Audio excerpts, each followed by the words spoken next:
इसमें क्या होगा आपका, ये जो सारे धीरे धीरे ये येलो होगा, येलो के बाद धीरे धीरे रेड होगा। जैसे जैसे ब्लॉकेज सिक्रेशन की वजह से ब्लॉकेज बढ़ेगा ना, वो कलर चेंज होता रहेगा। तो आप उस सक्शन करने से पहले आप एक बार लंग्स को भी देख सकते हैं, तो आपको यही से पता चल जाएगा कि आप हमें सक्शन करने की ज़रूरत है या नहीं करने की ज़रूरत है।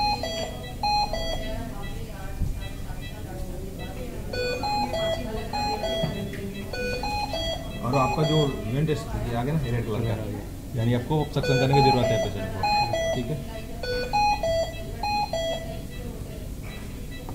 जो टी पीस वाला चेक करते हैं आप, टी पीस आपको इस पर भी चेक कर सकते हैं किसी भी मोड पे। वेंट टेस्टर पे जाएंगे तो आपको सारी चीज़ें चेक हो जाएगी। इसके अलावा और कुछ भी आप चाहें तो पूछ सकते हैं, ये आपके मोड हो गए। अगर बहुत ज़्यादा डीपली जाना तो फिर पे सेटिंग वाइज जाऊँ कि पीप का क्या है। प्रेशर का मैं फिर से एक बार और मैं आपको बोलूँगा, प्रेशर हमेशा ध्यान रखिएगा। ऐसे ही प्रेशर कंट्रोल में जो भी जब जाएंगे प्रेशर की सेटिंग करेंगे, जो आपकी इंस्पिरेटरी प्रेशर होगी वो आपकी पीप एबव होगी।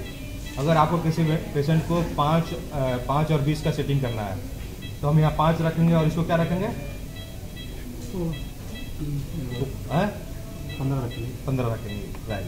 5 और 20 नहीं रखेंगे, 5 और 20 रखेंगे तो 5 और 25 का वेंटिलेशन चला जाएगा। हाँ, पी इंस्पिरेटरी हमेशा पीप के एबव है।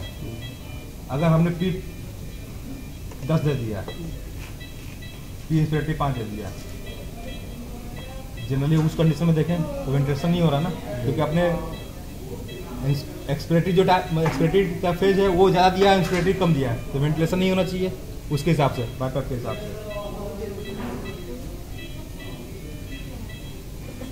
वेंटिलेशन हो रहा है 10 और 5 15 तक जाएगा। अगर बाईपास में उल्टा सेटिंग कर देंगे तो वेंटिलेट नहीं होगा।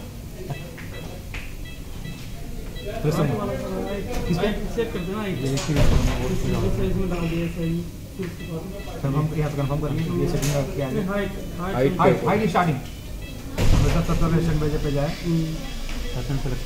एडल्ट पीडिया हाइट सेलेक्ट करें और आपको हाँ फिर हुआ हाइट सेलेक्ट करें, 50 kg का है 40 kg का ये सेलेक्ट हो। उसके बाद मोड सेलेक्ट करें, मोड करें SIMB कंट्रोल में जो सेटिंग करनी है उसके बाद कंट्रोल ओके कर दें। अब यहाँ से स्टार्ट वेंटिलेशन करें, SIMB यहाँ आ गया, SIMB स्टार्ट हो गया। हाँ, आपको सबसे पहले बेसिक कोई भी किसी भी पेशेंट को लगाने से पहले जो प्री चेक है वो मैं आपको बता दे रहा हूँ। मोड वगैरह सारे होंगे। आपको सिस्टम में जाना है, सिस्टम में टेस्ट एंड कैलिब्रेशन में जाना है। O2 सेल आपको बार बार नहीं करना है, O2 सेल के लिए यहाँ लेके आएगा O2 सेल कैलिब्रेशन रिक्वायर्ड, तो आपको नॉर्मली टच कर देना है, या टेस्ट लंग पे लगा के कर दीजिए या पेशेंट पे चल रहा हो तो भी कर दीजिए, उससे कोई फर्क नहीं पड़ता, वो अपने आप कैलिब्रेशन ले लेगा। आपको 2 चीज़ें करनी है, एक टाइटनेस और एक फ्लो सेंसर। टाइटनेस जैसे चेक करेंगे, डिस्कनेक्ट पेशेंट, टेस्ट लंग हमने हटाया, टाइट द पेशेंट सिस्टम, यहाँ से हमने ब्लॉकेज किया, ये सारे लीकेज चेक करेगा। एक जब भी सर्किट लगाएंगे तो एक बार चेक कर लेंगे कहीं से कोई लीकेज तो नहीं है बाई डिफ़ॉल्ट। वैसे मतलब बहुत रेयर, अगर आपको कॉन्फिडेंस है कि नहीं हमने सर्किट सही से लगाया है तो लीकेज कहीं से नहीं आएगी, बट आपको थोड़ा सा कन्फ्यूजन लग रहा है कि कहीं से कुछ चीज़ें दिक्कत है कि आपका लीकेज हो गया। फ्लो सेंसर जरूरी है, हर पेशेंट के बाद आप फ्लो सेंसर से कैलिब्रेशन करेंगे। फ्लो सेंसर के लिए आप जैसे टच करेंगे इंस्ट्रक्शन आएगा, डिस्कनेक्ट पेशेंट, यानी अभी तो पेशेंट हमारा टेस्ट लंग हमने हटा दिया, टर्न फ्लो सेंसर, यहाँ उसको हम टर्न करके वापस इसको यहाँ लगा देंगे। आपका इसके साथ में कैलिब्रेटर भी आता है, यानी पकड़े हमें इससे पकड़ना पड़ा, अदरवाइज फ्लो सेंसर में सब में आता है, वही निकल गया होगा और उससे भी लगा के यूज कर सकते हैं आप। एक बार और वापस आएगा सेम टर्न फ्लो सेंसर करके,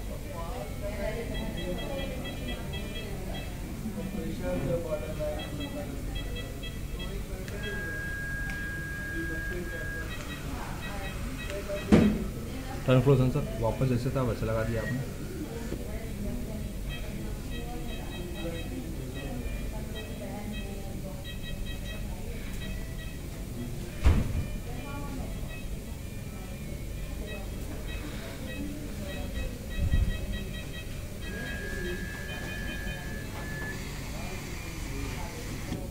एक पेशेंट पे आपने यूज कर लिया, ये हो गया। एक पेशेंट पे आपने यूज कर लिया, आप यहाँ से फ्लो सेंसर निकालेंगे, सर्किट तो आप निकाल के डिस्पोज कर देंगे। फ्लो सेंसर निकाल के यहाँ से निकालेंगे, आप इसको साइड एक्स में डिप कर देंगे। साइड एक्स में डिप करने के बाद उसको निकाल के ड्राई होने के लिए छोड़ देंगे। जब ड्राई हो जाएगा तो उसको संभाल के रख लीजिए। फिर जब नेक्स्ट पेशेंट आए तो इसको लगा के आपको कैलिब्रेट करना है। अगर आपने फ्लो सेंसर एक बार निकाल के दोबारा लगाया तो आपको कैलिब्रेट करना है, तो फिर से वापस इसको कैलिब्रेट करके वापस लगा के सिस्टम पे रख दीजिए, या रख रही है जब पेशेंट आ रहा है उसमें कैलिब्रेट कर लीजिए। अब ठीक है, इतना ही सब था, बाकी आप लोग एक बार ट्राई कर लें।